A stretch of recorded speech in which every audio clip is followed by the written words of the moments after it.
प्रहार जनशक्ती पक्षाचे अध्यक्ष बच्चू कडू यांच्या नेतृत्वाखाली मेळघाट संघर्ष यात्रा आणि कर्जमाफी आठवण पदयात्रेला सुरुवात करण्यात आली आहे. मेळघाट येथील सेमाडोह परिसरातून 1 मार्चपासून प्रारंभ झालेल्या या यात्रेला शेकडो आदिवासी, शेतकरी आणि स्थानिक नागरिकांचा उत्स्फूर्त प्रतिसाद मिळतोय. 1 ते 8 मार्च दरम्यान ही पदयात्रा मेळघाटच्या 250 किलोमीटरच्या दुर्गम पाड्यातून जाणार असून 9 मार्च रोजी सलोना ते चिखलदरा या महापदयात्रेनं याची सांगता करण्यात येईल. यावेळी बच्चू कडू यांनी राज्य सरकारवर घणाघाती टीका करत मेळघाटात रस्ते, पाणी, वीज, आरोग्य सुविधा आणि रोजगाराचा अभाव असल्याचा आरोप केला. सुरुवात झालो, आता सूर्यास्त होत आहे.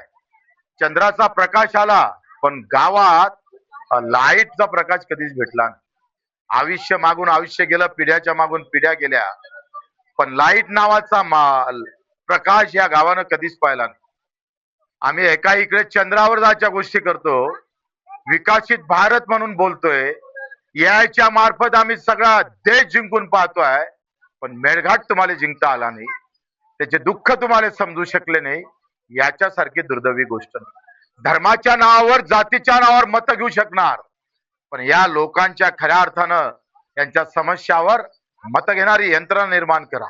आम्हाला आनंद होईल ज्या दिवशी काय या पूर्ण मेळघाटातला जो काही आदिवासी बांधव आहे, जो काही गवळी समाज आहे किंवा भलाई समाज, जो काही समाज असेल, जो मूळ निवासी आहे, त्याला खऱ्या अर्थानं न्यायाची एक दुसरी किनाराचा स्पर्श झाला पाहिजे आणि सरकार खऱ्या अर्थानं याच्या बाजूने उभं राहिलं पाहिजे.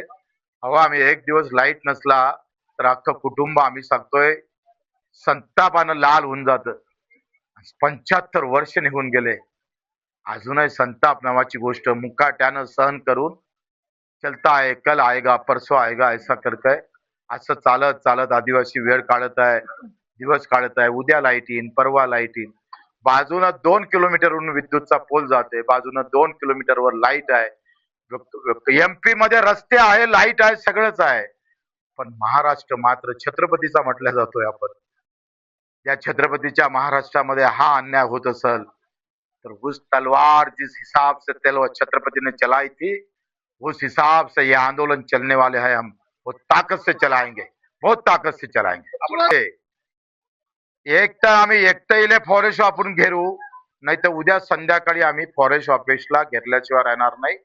स्वतःच्या शेतात पण विहीर खोदण्यासाठी परवानगी देत नाही. जर ढोरं चारायला गेले तर हातात काळी घेऊ नका. जो रोड नकाशावर त्याच्यावर सुद्धा काम करू देत नाहीये.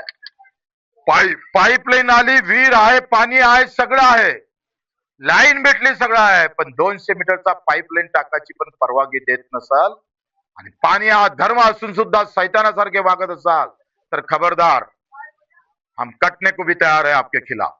आणि याच्यासाठी आम्ही उद्या जमलंच तर फॉरेस्टचं ऑफिस सुद्धा घेरल्याशिवाय राहणार नाही. शेतकऱ्यांच्या संपूर्ण कर्जमाफीसह कुपोषण व माता मृत्यू रोखण्यासाठी तातडीनं ठोस उपाययोजना करण्याची मागणी त्यांनी यावेळी केली.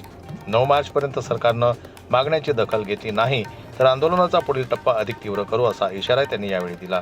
गजानन जिरापूर यांची रिपोर्ट, अमरावती. मराठी बातम्यांसाठी जनमत लाईव्हला लाईक करा, सबस्क्राईब करा आणि बेल आयकॉनला दाबायला विसरू नका.